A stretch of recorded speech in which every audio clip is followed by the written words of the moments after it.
కోడి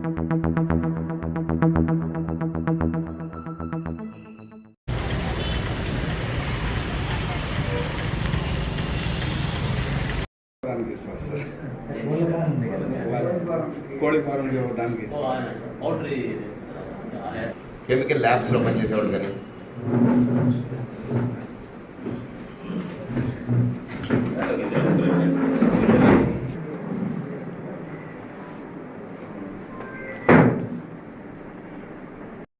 ఎవరైతే కొంటారో అమ్ముతారో దీనికి సంబంధించి కొన్ని రిజిస్టర్స్ మెయింటైన్ చేయాలి.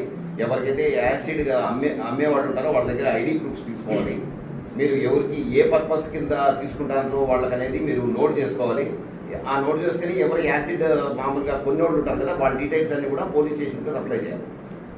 ఎక్కడన్నా యాసిడ్ అటాక్ అయిందనుకోండి, అప్పుడు మామూలుగా మీరు ఏదైనా ఎడ్యుకేషన్ ఇన్స్టిట్యూషన్కి ఇచ్చారా, లేకపోతే మామూలుగా గోల్డ్ స్మిత్కి ఇచ్చారా, ఎవరికి ఇచ్చారు ఏమనేది మీరు ఒక నోట్ చేసుకోవాలి. నోట్ చేసుకొని అది కన్సర్న్ SHO SI కానీ లేకపోతే ఇన్స్పెక్టర్ కానీ ఉంటే పోలీస్ స్టేషన్లో మీరు ఫర్నిష్ చేయాలి.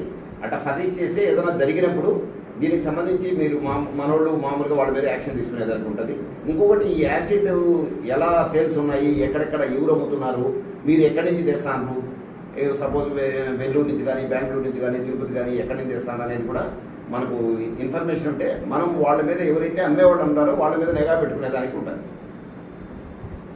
ఏదో గోల్డ్ స్మిత్ కానీ లేకపోతే కెమికల్ ఎగ్జామినర్స్ ఉంటారు, లేకపోతే మామూలుగా ఈ వేరే చోట ఎక్కడెక్కడ యాసిడ్ పవర్ఫుల్ యాసిడ్స్ ఉంటాయో ఇవి వాడే వాళ్ళందరికీ కూడా స్టేట్ గవర్నమెంట్ నుంచి ఏంటంటే మనం మామూలుగా వాళ్ళకు ఇన్ఫర్మేషన్ కలెక్ట్ చేయండి అనే దాని మీద ఈ మీటింగ్ పెట్టడం జరిగింది.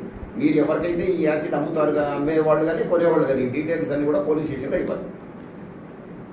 ఇంకోటి ఏంటంటే అట్లా ఇవ్వకపోతే కూడా మీ మీద ఎంత వాడినారు ఏమనేది ఇవ్వకపోతే మీ మీద కూడా IPC సెక్షన్లో సోన్సో సెక్షన్ ప్రకారము క్రిమినల్ చర్య తీసుకోబడదు అని మీకు చెప్పడం అయింది. చెప్పండి, మీ సైడ్ నుంచి ఏమైనా ప్రాబ్లమ్స్ ఉన్నాయా?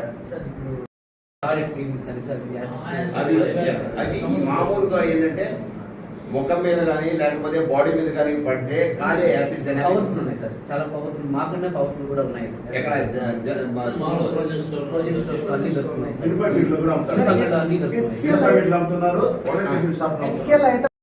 డ్యామేజ్ ఇది కాదు కదా, అలాంటివి అవసరం లేదు. అలాంటివి అన్ని చోట్ల దొరుకుతాయి మనకు. ఏదైతే ఇట్లా మామూలుగా ముఖం మీద కానీ బాడీ మీద పడితే కాలుతుందో అలాంటి యాసిడ్ అది ఖచ్చితంగా సెల్లర్, ఎవడైతే సెల్లర్ ఉంటాడో అమ్మేవాడు ఉన్నాడో వాడి డీటెయిల్స్ ఉండాలి మా దగ్గర.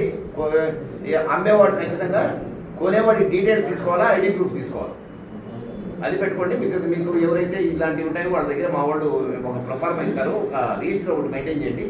ఎవరికి అమ్ముతాము ఏమి అనేది డీటెయిల్స్ అన్ని కూడా వాళ్ళ ఫోన్ నెంబరు వాళ్ళ ID కార్డు కూడా తీసుకోండి. అంతేనా? మీకే సేఫ్. అది ఫ్యూచర్లో ఏదైనా జరిగిందంటే రికార్డ్ మెయింటైన్ చేయకపోతే మీ పైన యాక్షన్ ఉంటుంది. కాబట్టి రికార్డ్ మెయింటైన్ చేస్తుంటే మీకే ప్రాబ్లం ఉంటుంది. దానికోసమే ఈ మీటింగ్. ఓకేనా? రైట్.